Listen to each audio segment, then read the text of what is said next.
மணி ஹேஸ்ட் TV சீரிஸோட 3வது சீசன்ல 5வது எபிசோட இன்னைக்கு நம்ம பார்க்க போறோம். போன எபிசோடு எங்க முடிஞ்சது ஞாபகம் இருக்கா? ஒரு பக்கம் நம்ம டென்வர் முட்ல கவுன்சிலருக்கு பின்னாடி தலையில அடிபட்டு அப்படியே உயிருக்கு போராடிக்கிட்டு இருக்காப்ல. அவர் போய் அவரோட கையில இருக்கிற அந்த ஃபிங்கர் பிரிண்ட்டை வச்சு திறக்க வேண்டிய ஒரு கதவு அந்த பக்கம் தண்ணிக்குள்ள கிடக்கு. அதை திறக்கிறதுக்காக ஒருத்தன் போறான், பாம்பை செட் பண்ணி வச்சுட்டு ஓடி வரான், நீந்தி வரான். பாம்பு சரியா வெடிக்க அந்த ஃப்ளோரே பாத்தீங்கன்னா பயங்கரமா ஷேக் ஆகுது. கவர்னரை காப்பாத்துறதுக்கு ஒரு ஊசி போட்டா பத்தாது அப்படின்ட்டு 2வது ஊசியும் போட்டு வராங்க. அந்த கவர்னரோட உடம்புல அந்த ரத்த ஓட்டத்தை அதிக நின்னு போன அந்த இதய துடிப்பை மறுபடியும் கொண்டு வரதுக்காக ட்ரை பண்ணிட்டு இருக்கானுங்க. ஒரு வழியா போன அந்த இதய துடிப்பு வந்துருச்சு போல. நம்ம நைரோபி அந்த இதய துடிப்பை செக் பண்ணி பார்த்துட்டு அப்பாடா கொலஸ்டாரியா கவர்னர் நம்ம சேஃப் அப்படிங்கிறாங்க. உசுறு போய் உசுறு வருதுங்க அவங்களுக்கு. அதே நேரம் இப்போ அந்த தங்க கட்டி இருக்கு இல்லையா, அந்த வெல்ட்டுக்குள்ள உள்ள போய் நம்ம பாக்குறோம். அப்படி என்னடா கஷ்டப்பட்டு உடைச்சாங்க அப்படின்னு பார்த்தா உடைச்ச இடத்துக்குள்ள இருந்து சின்ன சின்ன பொட்டியா தூக்கிட்டு வராங்க. தங்க கட்டிகளை விட ரொம்ப சேஃபா இதை வைக்கணும்னு பாத்துருக்காங்க இல்லையா, அதுக்குள்ள என்ன இருக்கும் அப்படின்னு நமக்கு ரொம்ப ஆர்வமா இருக்கு பாக்குறதுக்கு. அப்போ அந்த பக்கத்துல கவுண்ட் டவுன் இப்போ 20 நிமிஷத்துல 20 செகண்ட்ல இருந்து அப்படியே குறைஞ்சிட்டே வருது. 24, 23, 22 வந்துகிட்டே இருக்கு. இங்க இவங்களோட பணைய கைதிகள் எல்லாத்தையுமே இவங்கள மாதிரியே ஒரு யூனிஃபார்ம் போட்டு மாஸ்க் போட்டு ஜன்னலுக்கு நேரா நிக்க வைக்கிறதுக்காக ரெடியா காத்துக்கிட்டு இருக்காங்க. வெளியே அந்த போலீஸ்காரங்க உள்ள இருக்கிற ஆளுகள் எல்லாம் ரவுண்டு கட்டுறதுக்காக கையில கன்னோட ஆர்டருக்காக வெயிட் பண்ணிட்டு இருக்காங்க. ஹெலிகாப்டர் மேல பறக்கிற சத்தம் கேக்குது. உள்ள இருக்கிற பணைய கைதிகள் எல்லாமே உசுர கையில புடிச்சுக்கிட்டு பதறிக்கிட்டு இருக்க. இன்னும் 5 செகண்ட்ல அவங்களோட தாக்குதல் ஆரம்பமாக போகுது. Countdown over. மாடியில ஏதோ ஒரு சத்தம் கேக்குதுங்க. மேல இருந்து கீழே இறங்க போறாங்க போல. ஒரு கயிறு வேற ஜன்னல் வழியா பார்த்தா தெரியுது. பணைய கைதிகள் எல்லாரையும் மாஸ்க் போட சொல்லி தாக்குதலுக்கு தயாரா இருக்க. நம்ம தாடிக்கிற மிஷின் கன்னோட இந்த பக்கம் நிக்க சாமையா இருக்குங்க. இந்த எபிசோட ஆரம்பமே அமர்க்கலாம். எல்லார்கிட்டையும் பொம்மை துப்பாக்கியை கையில கொடுத்து சும்மா பொம்மைங்க மாதிரி நிக்க வச்சிருக்கானுங்க. அந்த கண்ணீர் புகை கொண்டு சொல்லும் பாத்தீங்களா, அதை ஃபர்ஸ்ட் தூக்கி அடிக்கிறானுங்க. ஜன்னலை உடைச்சுக்கிட்டு அது உள்ள வந்து விழுது, புகைய கலப்புது. எல்லா பேரோட கண்ணில இருந்து அப்படியே கண்ணீரா வருது, காந்துது. டேய் அழுகாதீங்கடா, அது சாதாரண புகை தாண்டா அப்படிங்கிறாப்ல நம்ம டென்ஷன் பார்ட்டி டோக்கியோ. இன்னும் 30 செகண்ட்ல ஹெலிகாப்டர் நீ தயாராரு அப்படின்னு சொல்லி நம்ம உயரதிகாரி ஆர்டர் போடுறான். என்ன நடக்க போகுது நம்ம பதறிக்கிட்டு இருப்போம். மேல இருந்து ஒரு கயிறு விழுந்து சொன்ன பாத்தீங்களா, அந்த கயத்துல அவங்க இறங்கிட்டு இருக்கிற மாதிரி தெரியுது. பணைய கைதிகள் எல்லா பேருமே வெளியே போங்க வெளியே போங்கன்னு சொல்றாங்க. எல்லாரும் வெளியே போயிட்டு இருக்காங்க. பொம்மை துப்பாக்கியை கையில வச்சுக்கிட்டு எல்லா பேரும் வெளியே போய் நிக்கிறாங்க. இதுல வந்து எவன் பணைய கைதி, எவங்கிட்ட ஒரிஜினல் துப்பாக்கி இருக்கு, எவங்கிட்ட டூப்ளிகேட் துப்பாக்கி இருக்குன்னு எதுவும் தெரியாது. மொத்தமா எல்லா பேரும் வெளியே போய் நின்னு கண்ணை காமிச்சிட்டு இருக்காங்க. என்ன நடக்குதுன்னு இப்போ இந்த உயரதிகாரி பயங்கரமா கன்ஃபியூஸ் ஆறா. இதெல்லாம் பார்த்து நான் பயப்படவே இல்லை. ஹாஸ்டேஜஸ் எல்லா பேருமே இப்படி பால்கனில நம்மள எல்லாம் வெளியே பார்த்த மாதிரி துப்பாக்கியை, அது ஒரிஜினல் துப்பாக்கியா இருக்கட்டும் இல்ல பொம்மை துப்பாக்கியா இருக்கட்டும், ஆனா அவங்க எல்லாம் அந்த பக்கம் இருக்காங்க. இல்ல அப்ப நம்ம மெயின் கேட்டை அந்த என்ட்ரன்ஸ்ல நம்ம அட்டாக் பண்ணலாம் அப்படின்னு சொல்லி ஒரு யூனிட்டை என்ட்ரன்ஸ் பக்கம் மூவ் ஆங்க உள்ள போங்க அப்படின்னு ஆர்டர் கொடுக்குறான். வெறித்தனமா இருக்கு இந்த சீன்ஸ் எல்லாம். பேக்ரவுண்ட் மியூசிக் எல்லாம் அப்படியே புல் அரிக்க வைக்குது. இந்த இடத்துல நம்ம டென்வரே கதவை திறந்து விடுறான். என்ன நடக்குது நமக்கு சரியா புரியப்பட மாட்டேங்குது. கதவை திறந்து விட்டுட்டு நம்ம கவர்னரோட செக்யூரிட்டி ஒரு 5 பேர் இருந்தாங்கல்ல, அவங்கள வெளியே போங்கடா அப்படிங்கிறான் நம்ம டென்வர். அவங்க போக முடியாது, நீ பண்றத பாரு அப்படிங்கிறான். ஸ்பெஷல் போர்சஸ் எல்லாம் இப்ப வரப்போது, அவ்வளவுதான் நீங்க எல்லாம் காலி அப்படின்னு இந்த டீம்ல ஒரு கேப்டன் இருப்பான் பாத்தீங்களா, அவன் கொஞ்சம் ஓவர் திமிரா தாங்க பேசுறான். டென்வர் அப்படியே அவனோட மூஞ்சிலேயே ஒரு குத்து விடுறான். டேய் டென்வர் என்னடா பண்ண போற அப்படின்னு நம்ம தாடிக்கார கத்திக்கிட்டு இருக்கும்போது இவன் முகமூடி கூட போடாம ரொம்ப கஷ்டப்பட்டு போய் 2 சின்ன சிவப்பு கலர் பொட்டியை தூக்கிட்டு வந்தாங்க பாத்தீங்களா. அந்த பொட்டியை தூக்கிட்டு நம்ம டென்வர் பைபிள்ல ஒரு வெள்ளை கலர் கட்சிப்பை எடுத்துட்டு நாங்க சரண்டர் ஆறோம்னு வரான். இதைத்தான் அந்த செக்யூரிட்டி ஹாஸ்டேஜஸ் இருந்தாங்க எல்லாம் பணைய கைதிகளா அவங்கள பண்ண சொன்னது. பட் அவங்க முன் வராததுனால அவசரத்துல நம்ம ஹீரோவே உள்ள இறங்கிடுறான். சரண்டர் ஆகிற வரவன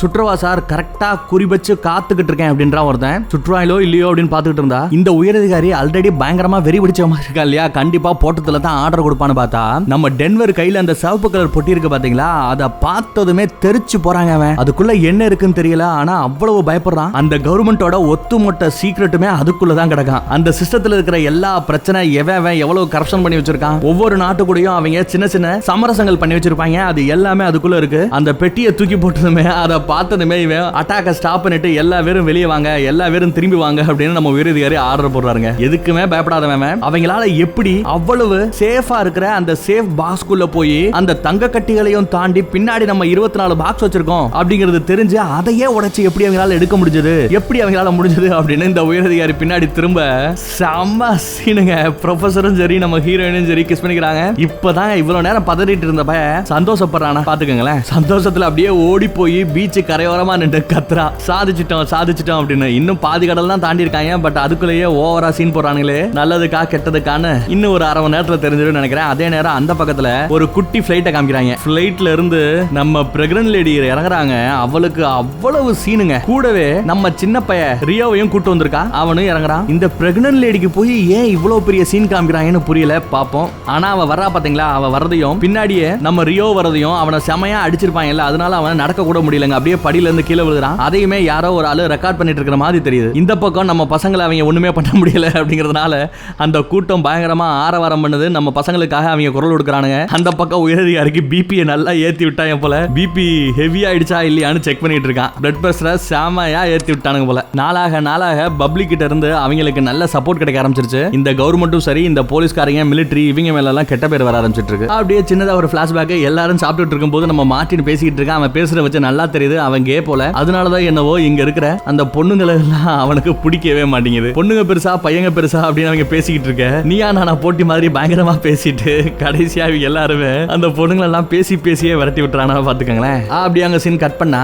அன்னைக்கு நைட்டு நம்ம தாடிக்காரன் ஹெல்சிங்கியும் இந்த மார்ட்டினும் கொஞ்சம் அப்படின்னு இருக்கிற மாதிரி தெரியுது. நம்ம ரெண்டு பேரும் இந்த ரிலேஷன்ஷிப்ல இருக்கோம் சரி, பட் நம்ம அந்த கஜானாக்குள்ள என்ட்ரி ஆனதுமே இந்த ரிலேஷன்ஷிப் எல்லாம் நம்ம மனசுல வச்சுக்க கூடாது. நீ ஒரு ஆளு நான் ஒரு ஆளு, நம்ம டீமா வேலை பாக்குறோம், அது மட்டும் தான் நம்ம கிட்ட இருக்கணும் மாதிரி பேசிட்டு இருக்கான். தாடிக்காரனும் ஓகே அப்படின்னு சொல்லி அங்க இருந்து அப்படியே கிளம்புறான். என்ன மார்ட்டின் நல்லா என்ஜாய் பண்ணிட்டு தோத்துட்டானா, அவங்க கிட்ட எல்லாம் நீ எதுக்கு பழக வச்சுக்கிட்டு இருக்க அப்படின்னு செமையா திட்டுறா நம்ம நைரோபி. தாடிக்காரா நீ அவனை லவ் பண்றியா அப்படின்னு கேட்டா எந்த பதிலுமே சொல்லாம லைட் ஆஃப் பண்ணிட்டு படுக்க போயிடுறான். அவன் நம்ம மார்ட்டினை ரொம்பவே லவ் பண்ற மாதிரி தான் தெரியுது.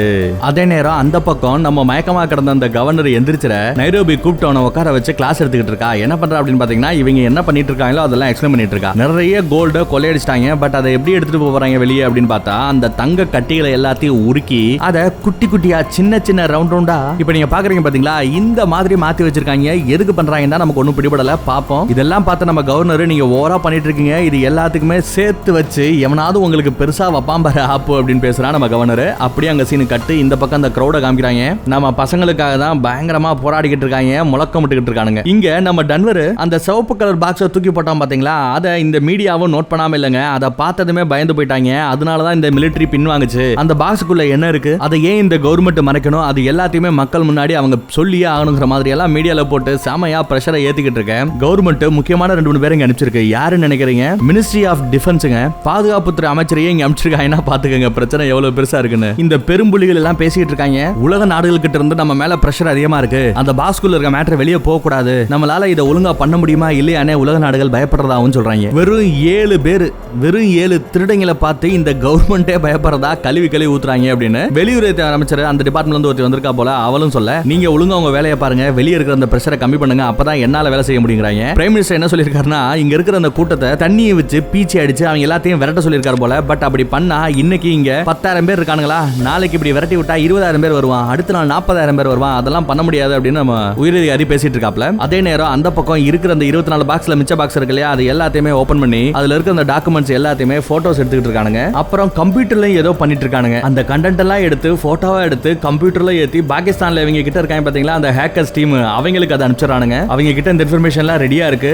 அதை இன்டர்நெட்ல ரிலீஸ் பண்ணிட்டானுங்கன்னா அவ்வளவுதான், இவங்க கவர்மெண்டே காலி கவுந்தாலும் ஆச்சரியப்படுறதுக்கு இல்ல. அதுக்காக தான் இவங்க இப்ப பயப்படுறானுங்க. ஆனா இப்போ ரொம்பவே சேஃபா அந்த கண்டென்ட் எல்லாமே, அதாவது அந்த 24 ஃபைல்ஸ்ல இருந்த மேட்டர் எல்லாமே போட்டோ எடுக்கப்பட்டு இப்போ பாகிஸ்தான்ல இருக்கிற அந்த ஹேக்கர்ஸ் கிட்டையும் கொடுத்தாச்சு. ஒருவேளை அந்த பாக்ஸ்ல இருக்கிற கண்டென்ட் எல்லாம் வெளியே வந்தா என்ன நடக்கும் அப்படிங்கிறதுக்கு இவங்க பேசிக்கிற 1-2 சாம்பிளை நம்ம பிடிச்சாலே தெரிஞ்சுக்கலாங்க. என்ன பேசிட்டு இருக்கான்னு பாருங்க. அதுல ஒரு கண்டென்ட் இருக்கு, அது யூரோப் லிபியா நாட்டு மேலேயே படையெடுத்தது.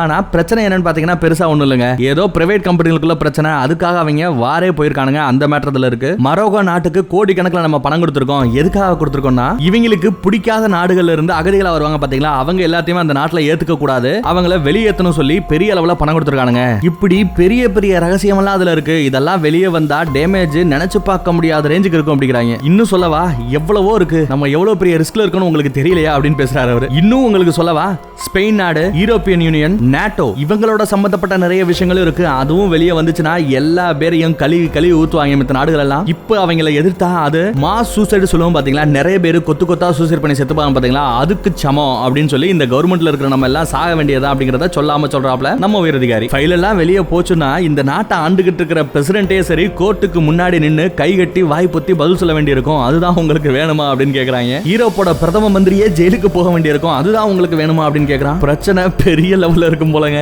எது என்னாலும் சரி அவங்க கிட்ட நம்ம நெகோஷியேட் மட்டும் பண்ணக்கூடாது. ஏன்னா அவங்க எல்லாம் டெரரிஸ்ட். யாரு நம்மள சொல்றாங்க, அவங்க எல்லாம் டெரரிஸ்ட். சோ அவங்க கூட நம்ம நெகோஷியேட் மட்டும் பண்ணக்கூடாது அப்படின்னு இந்த டிஃபென்ஸ் மினிஸ்டர் பேச, இப்போ அவங்க தான் ரொம்ப பலசாலியா இருக்கானுங்க. ஒரு மிகப்பெரிய வெப்பனை அந்த 24 பாக்ஸ் டாக்குமெண்ட் அவங்க கையில இருக்கு. அவங்களை எப்படி நெகோஷியேட் பண்ணாம வலிக்கு கொண்டு வர முடியும் நினைக்கிறீங்க அப்படின்னு கேட்டா, அதுக்கு இந்த மினிஸ்டர் சொல்றான், இந்த பிரச்சனை எல்லாத்துக்கும் ஒரே ஒரு சொல்யூஷன் தான் இருக்கு, அது என்னன்னு உனக்கும் தெரியும் அப்படின்னு பேசுறான். என்னடா அந்த சொல்யூஷன் பார்த்தா 2 போட்டோ எடுத்து பாக்குறான். ஒன்னு நம்ம ப்ரொஃபஸரோட போட்டோ, இன்னொன்னு அவரோட லவ்வர் நம்ம போலீஸ்காரியா இவங்க டீம்ல இருந்து இப்போ இந்த பக்கம் வந்துட்டா பாத்தீங்களா அவளோட போட்டோ. ரெண்டையும் பார்த்து முறைச்சிட்டு இருக்கான். அப்போ ஒரு விசில் சத்தம். என்னடா அப்படின்னு பார்த்தா நம்ம பிரெக்னன்ட் லேடி இங்க வந்திருக்கா. விசில் அடிக்கிறாங்க. இவங்க எல்லாம் எவ்வளவு பெரிய ஆளு, அவங்க முன்னாடி அசால்ட்டா விசில் அடிக்கிறானா பாத்துக்கங்களேன். இவங்களை சமாளிக்கிறது தானே என்ன கூட்டு வந்தீங்க, இதுக்கு நான் தான் இன்சார்ஜ், எவனும் என்ன கேள்வி கேட்க கூடாது, எனக்கு இங்க 3 மேட்டர் வேணும், அவ்வளவுதான். அந்த பில்டிங்குள்ள இருக்கிற இந்த கொள்ளக்காரங்க கிட்ட எவ்வளவு பெட்ரோல் இருக்கு அது எனக்கு தெரிஞ்சானுங்கறா. ஏன்னா பவர் எல்லாம் கட் பண்ணி விட்டுட்டா உள்ள அவங்க பண்ற வேலைகளுக்கு ஜெனரேட்டர் ஏதாவது இருந்தாதான் இந்த ட்ரில் பண்றது, ஓட்ட போறது, வெல்டிங் வைக்கிறது இது எல்லாத்துக்கும் பவர் வேணும்ல. அதுக்கு அவங்க ஏதாவது கேஸ்லின் எடுத்துட்டு போயிருக்கலாம், பெட்ரோல் ஏதாவது எடுத்துட்டு போயிருக்கலாம். அது எவ்வளவு அவங்க வச்சிருக்காங்கன்னு நமக்கு தெரிஞ்சுக்கணும். இது எனக்கு வேணும். அடுத்து ரெண்டாவது, அண்டர் கிரவுண்ட் டீம்ஸை கூட்டுவாங்க. உள்ள என்ன நடக்குது அப்படிங்கறது எனக்கு கொஞ்சமாவது இன்ஃபர்மேஷன் இவங்களால கொடுக்கணும். அண்டர் கிரவுண்ட் ஆளுங்கன்னா யாரை சொல்றாங்க? இந்த சுரங்கப்பாதை தோன்றவன், இந்த பைப் லைன்ல வேலை பார்க்கறவன், இந்த செப்டிக் வயர் கீழே போகும்ல அந்த குழாய், அதுல ஏதாவது லீக்கேஜ் வந்தா வேலை பார்க்கறவங்க, இப்படி யாரா இருந்தாலும் சரி எல்லா பேருமே கூட்டுவாங்க. எல்லாரும் நமக்காக தான் வேலை பார்க்கணும் அப்படிங்கிற இது ரெண்டாவது கோரிக்கை. அடுத்து மூணாவதா, இங்க ஒரு பொறுப்புல இருக்கிற ஒரு பையனை கூப்பிட்டு எனக்கு டானட்ஸ் வேணும், லாலிபாப் வேணும், தின்றதுக்கு கம்மு வேணும், இது எல்லாமே எனக்கு கேட்கும் போதெல்லாம் கொடுத்துக்கிட்டே இருக்கணும். நான் பிரெக்னன்ட் லேடிடா, அப்பப்ப எனக்கு பசிக்கும்டா, சோ கொடுத்துக்கிட்டே இருக்கணும். இந்த 3 கோரிக்கையை நீங்க பண்ணீங்கன்னா எல்லாத்தையும் நான் ஸ்மூத்தா எடுத்துட்டு போறேங்கறாங்க. இவ பேசுற பேச்செல்லாம் பார்த்தா தமிழ் படத்துல இப்படிப்பட்ட ஒரு கேரக்டர் நம்ம பார்த்திருக்கே வாய்ப்பு இல்லைன்ற ரேஞ்சுக்கு பயங்கர பில்டப்ங்க. இது வரைக்கும் நம்ம பார்த்த இந்த மணி சீசன்ல, இந்த சீரீஸ்ல, இந்த எபிசோட்ஸ்ல இந்த ரேஞ்சுக்கு ஒரு ஆளுக்கு பில்டப் கொடுக்கவே இல்லை. நம்ம ப்ரொஃபசர் உட்பட அவ்வளவு கொடுக்குறாங்க இவளுக்காக. நம்ம உயர் அதிகாரி கூட நான் விளைக்கிறேன், நீயே எல்லாத்தையும் பொறுப்பா இருந்து பாத்துக்கன்னு சொல்லிட்டு போறானா பாத்துக்கங்களேன். அதுவும் முழு மாச கர்ப்பிணியா இருந்து என்ன சேட்டை, எவ்வளவு வெறித்தனமா இருக்கு இவளோட மூவ் எல்லாம். அதே நேரம் நியூஸ்ல அந்த சின்ன பையன் ரியோ இங்க கூட்டிட்டு வரும்போது கீழே விழுந்தாங்க. இந்த பிரெக்னன்ட் லேடி வந்திருந்தால, இது எல்லாத்தையும் வீடியோ எடுத்து பிரெக்னன்ட் லேடியா இருந்தா கூட இவ்வளவு கொடுமைக்காரியா இருக்காளே அப்படின்னு சொல்லி அவளை பத்தி நியூஸ்ல போட்டுட்டு இருக்காங்க. அந்த ரியோவுக்கு என்ன நடந்துச்சு அப்படிங்கறத இப்ப நியூஸ்லயும் பேச ஆரம்பிச்சாங்க. அப்படியே அங்க இருந்து ஒரு பிளாஷ்பேக். எவ்வளவு பெரிய பிளாஷ்பேக்னா, ஃபர்ஸ்ட் பார்ட்ல அந்த பேங்க்ல போய் இவங்களுக்கு வேணுன்ற பணத்தை இவங்களே அச்சடிச்சுக்கிட்டாங்க பாத்தீங்களா. அதுக்கும் முந்தின ஒரு பிளாஷ்பேக்கு போறாங்க. அப்ப நம்ம டென்வரோட அப்பன் மாஸ்கோ உயிரோட தான் இருக்கான். உங்களை யாராவது டார்ச்சர் பண்ணலாம், பிடிக்கலாம், துவம்சம் பண்ணலாம், அப்படி எல்லாம் பண்ணிக்கிட்டு இருக்கும்போது என்னதான் நடந்துகிட்டு இருந்தாலும், எந்த கண்டத்துல எந்த நாட்டுல உங்களை பிடிச்சாலுமே கண்டிப்பா மறுபடியும் நம்ம சொந்த நாடான இந்த ஸ்பெயினுக்கு நம்மளை கூட்டிட்டு வந்தே ஆகணும். அப்படி வரும்போது நீங்க ஓவரா ரியாக்ட் பண்ணணும். லைட்டா அடிச்சிருந்தா கூட, லைட்டா டார்ச்சர் பண்ணிருந்தா கூட நீங்க வெளியே வரும்போது உங்களால நடக்கவே முடியாத மாதிரி பயங்கரமா சீன் போடணும். ஏன்னா எப்பவுமே எங்கேயோ யாரோ நம்மள வாட்ச் பண்ணிட்டே இருப்பாங்க. அப்படி வாட்ச் பண்றவங்களுக்கு நீங்க சித்திரவதை பண்ணப்பட்டீங்க அப்படிங்கிறது கொஞ்சம் ஓவராவே தெரியணும். அதுதான் நமக்கு நல்லது அப்படின்லாம் ஏற்கனவே ட்ரைனிங் கொடுத்துருக்காப்ல. அதனாலதான் நம்ம சின்ன பையன் ரியோ கூட நடக்கவே முடியாத மாதிரி கீழே விழுந்தானோ என்னவோ. அந்த பக்கம் கஜானால நம்ம மார்ட்டினோட கண்ணு போச்சு இல்லையா, கண்ணுக்குள்ள இருந்த பிங்கானெல்லாம் எடுத்தாங்கல்ல, அதனால கட்டு போட்டு வச்சிருந்தாங்க. இப்போ அந்த கட்டை ஊக்குறாங்க. ஒரு கண்ணை மூடி ஒரு கண்ணை மட்டும் பார்க்க சொல்லி, இப்ப தெரியுதா அப்படின்னு நம்ம தாடிக்காரன் கேட்க தெரியுதுங்கறா. இன்னொரு கண்ணை மறைச்சுக்கிட்டு இது தெரியுதா அப்படின்னு கேட்டா, இந்த கண்ணுல பார்க்கும்போது மங்கள் அடிக்குது, சரியா தெரியலங்க. சோ ஒரு கண்ணு தான் நம்ம மார்ட்டினுக்கு வேலை செய்யற மாதிரி தெரியுது, இன்னொரு கண்ணுல அப்படியே கலங்களா தெரியுது. பரவாயில்ல, இன்னும் 2 நாள் ரெஸ்ட் எடுத்தா சரியா போகும்னு சொல்லி மறுபடியும் கண்ணுக்கு அந்த கட்டை போட்டு வராங்க, அந்த ஒத்த கண்ணுக்கு மட்டும். அந்த பக்கம் ப்ரொஃபசர் மார்ட்டினுக்கு கால் பண்ண, மார்ட்டின் போய் அட்டெண்ட் பண்றான். டோக்கியோ பக்கத்துல இருக்காளா அப்படின்னு கேட்டா ஆமாங்கறான். டோக்கியோ கிட்ட போனை கொடுக்குறாங்க. டோக்கியோ, நல்ல விஷயம், நம்ம ரியோ உயிரோட தான் இருக்கான், இப்போ ஸ்பெயினுக்கு வந்துட்டான் அப்படின்னு சொல்ல எல்லா பேரும் சந்தோஷப்படுறானுங்க. அட்லீஸ்ட் இப்போ உயிரோட இருக்கா அப்படிங்கறதாவது தெரிஞ்சு போச்சு. அதுவும் நம்ம நாட்டுக்கு வந்துட்டான் அப்படிங்கிறது இன்னும் கொஞ்சம் ஆறுதலான விஷயம். கஷ்டமான பாட்டே இனிதான் வரப்போகுது, எப்படியாவது நம்ம பிளான் பண்ணதா முடிச்சே ஆனும் சொல்ல அவளும் சரிங்கறா. இப்போ இந்த கஜானாக்குள்ள ஒரு ரேடியோ சிக்னல்ல அந்த ப்ரொஃபசரும் இவங்களும் மாத்தி மாத்தி பேசிக்கிறாங்க. அவங்க கிட்ட என்ன பேசிக்கிறானுங்க அப்படிங்கறத இவங்களால கண்டுபிடிக்க முடியல. இருந்தாலுமே குத்து மதிப்பா ஒரு ரவுண்ட போட்டு இந்த இடத்துக்குள்ள தான் அவன் இருப்பான் அப்படிங்கிறாங்க. எந்த இடம் அப்படின்னு பாத்தீங்கன்னா ஒரு மிகப்பெரிய ஏரியா, பல கிலோமீட்டர் தூரம் இருக்கும். அந்த மாதிரி ஒரு பெரிய ரவுண்டு போட்டிருக்காங்க. அது எங்க இருக்குன்னா ஒரு பீச் ஓரமா இருக்கு. இவ்வளவு பெரிய கொள்ளைய எங்கேயோ ஒரு பீச்ல உட்கார்ந்து என்ஜாய் பண்ணிக்கிட்டு அந்த ப்ரொஃபசர் பண்ணிக்கிட்டு இருக்கான் அப்படின்னு நம்ம உயரதிகாரி கேட்க ஆமாங்கறா நம்ம இன்ஸ்பெக்டர். போன தடவை இதே மாதிரி ராபரி பண்ணும்போது ரொம்ப பக்கத்துல இருந்தா, இப்ப ரொம்ப தூரத்துல இருந்து எல்லாத்தையும் பண்ணிக்கிட்டு இருக்கானே, அவன் பிளான் என்ன அப்படின்னு யோசிச்சுட்டு இருக்கானுங்க. அந்த ப்ரொஃபசர் இருக்கிற இடத்தை கண்டுபிடிக்கணும்னா நம்ம கிட்டத்தட்ட 600 கிலோமீட்டருங்க, 600 ஸ்கொயர் கிலோமீட்டர் தூரத்தை வந்து இவங்க சர்க்குலேட் சுத்தி பார்த்துட்டு வரணும், தேடி பிடிக்கணும். அதெல்லாம் நடக்கிற காரியமா? அதனாலதான் ரொம்ப சேஃபா இருக்கா அப்படின்னு சொல்லி இந்த இன்ஸ்பெக்டர் எக்ஸ்பிளைன் பண்ணிட்டு இருக்க. அதே நேரம் இங்க அது எல்லாத்தையுமே நம்ம பிரெக்னன்ட் லேடி கேட்டுக்கிட்டு இருக்கா. 600 கிலோமீட்டர் இருந்தாலும் சரி, 1000 கிலோமீட்டர் இருந்தாலும் சரி, ஒன்ன தான் நான் நம்புவேன், நீ தான் போகணும்னு சொல்லி நம்ம இன்ஸ்பெக்டரையே போ சொல்றான். எப்படியாவது அந்த ப்ரொஃபசர் இப்போ நமக்கு டிமிக்கி கொடுத்துட்டு இருக்கான்ல, எங்கேயோ ஒரு இடத்துல உட்கார்ந்துகிட்டு பேசிட்டு இருக்கான்ல, அந்த இடத்தை கண்டுபிடி அப்படின்னு ஆர்டர் கொடுக்குறான். நான் ஒத்தாலா 600 கிலோமீட்டர் சுத்தி பார்த்து எப்படி அவனை கண்டுபிடிக்கிறதுன்னு கேட்டா, இங்க ஒரு இன்ஜினியர் இருக்கான், அவனை கூப்பிட்டு இவன் தான் உனக்கு ஹெல்ப், எவ்வளவு முடியுமோ அவ்வளவு நேரோ பண்ணுங்க, அந்த 600 கிலோமீட்டர்னு பேசுறோம்ல அதை முடிஞ்ச வரைக்கும் குறைச்சிக்கிட்டே வாங்க, ஒவ்வொரு சிக்னலையா வாட்ச் பண்ணுங்க, நீங்க 2 பேரும் ஒரு டீமா வேலை பார்த்து எப்படியாவது அவன் இருக்கிற இடத்தை கண்டுபிடிச்சு சொல்லுங்கன்னு சொல்லி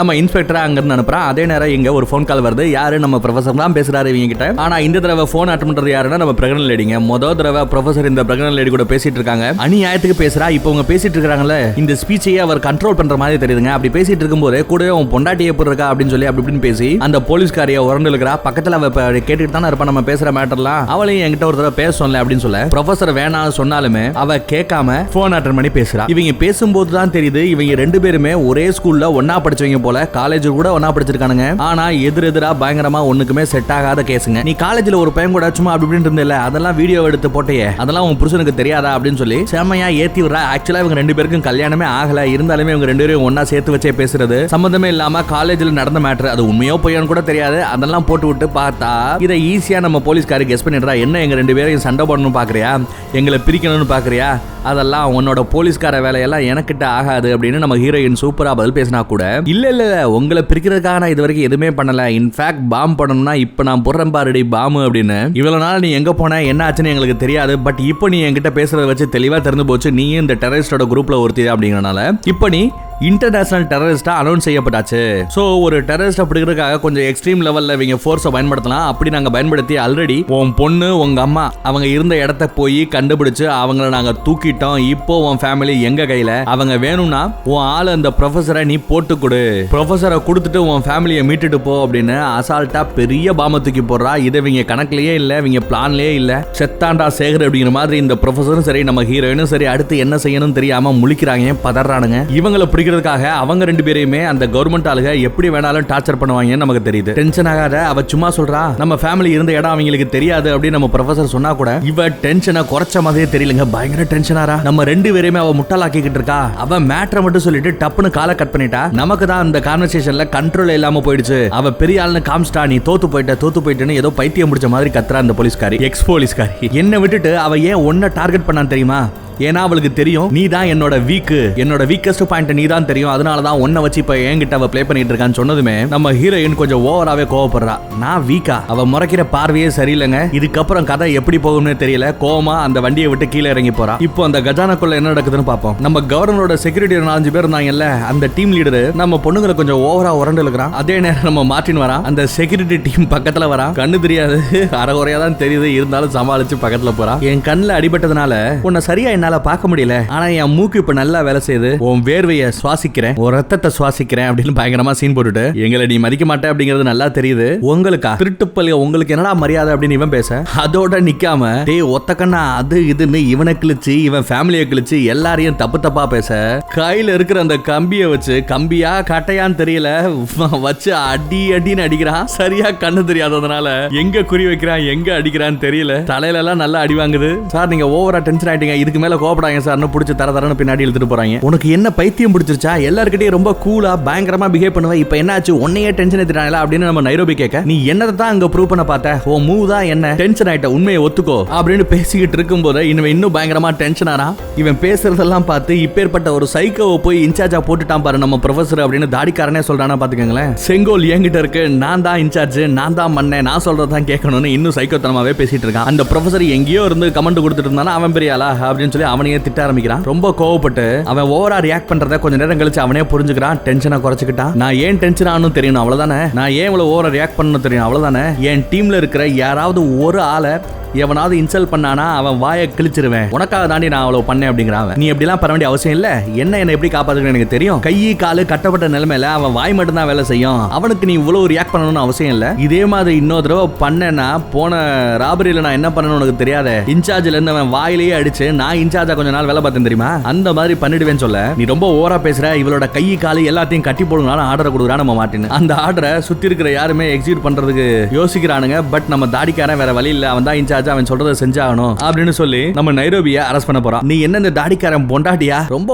ஓவரா கொஞ்சுற அப்படின்னு திட்ட ஆரம்பிச்சான். நீ அந்த தாடிக்காரனை எப்படி வேணா நினைச்சிட்டு போ, பட் அந்த தாடிக்காரன் என்னத்தான் லவ் பண்ணிட்டு இருக்கான். நீ எங்க காதல் கிடைக்காதோ அங்க நீ காதலிச்சுக்கிட்டு இருக்க, எங்க அன்பு கிடைக்காதோ அங்க நீங்க அன்பை செலுத்திக்கிட்டு இருக்க, அதனாலதான் நீ உருப்படியா ஒரு அம்மாவும் இல்ல, உருப்படியா உனக்கு 4 ஃப்ரெண்ட்ஸும் இல்ல அப்படின்னு கழுவி ஊத்த நம்ம நைரோபி அழுக ஆரம்பிச்சிட்டாங்க. கண்ணெல்லாம் கலங்கிடுச்சு. நீ ரொம்ப ஓவரா பேசிட்டடா, ஏதோ பெரிய வீர சூர மாதிரி பேசிட்டு இருக்க, பட் உண்மையை சொன்னா நீ ஒரு கோலை அப்படின்னு அவ சொல்ல, எனக்கு இப்ப நல்லா தெரிஞ்சு போச்சு, நீ கண்களை வேற செய்யற, நீ இந்த தாடிக்காரனை லவ் பண்ற, ஆனா அந்த தாடிக்காரன் என்ன லவ் பண்றான், நான் யாரையுமே லவ் பண்ணல, இதுதான் வாழ்க்கைன்னு ஒரு தத்துவத்தை சொல்றான். அதனாலதான் உனக்கு இப்ப என் மேல கோபம் அப்படிங்கிறான். நீ ஏன் யாரையும் காதலிக்க மாட்டேங்கிறேன்னு தெரியட்டுமா, சொல்லட்டுமா, ஏன்னா நீ ஒரு கோலடா, காதலிக்கிறதுக்கு கூட உனக்கு தைரியம் இல்லைன்னா நீ எல்லாம் ஏமாத்துறோம் அப்படின்னு திட்டிட்டு நம்ம தாடிக்காரனை பார்த்து, ஆமா அவன் சொன்னதெல்லாம் உண்மை, நான் உன்னை காதலிக்கிறேன், உன் கூட குடும்பம் நடத்துவேன், உன் கூட குழந்தை பெத்துப்பேன் அப்படின்னு அப்படியே இந்த மார்ட்டின் முன்னாடியே நம்ம தாடிக்காரனை ப்ரொபோஸ் பண்றா. கல்யாணம் பண்ணிக்கலாமான்னு கேக்குறா. கேட்டுட்டு அப்படியே திரும்பி பார்த்து நம்ம மார்ட்டினை பார்த்து, சி என் மனசுல பட்டதை அப்படியே சொல்றேன், அந்த தைரியம் எனக்கு இருக்கு, உனக்கு இருக்கா கோலப்பயல அப்படின்னு திட்டிட்டு போறா. அங்க இருந்து உன்னை பத்தி எனக்கு தெரியாதா,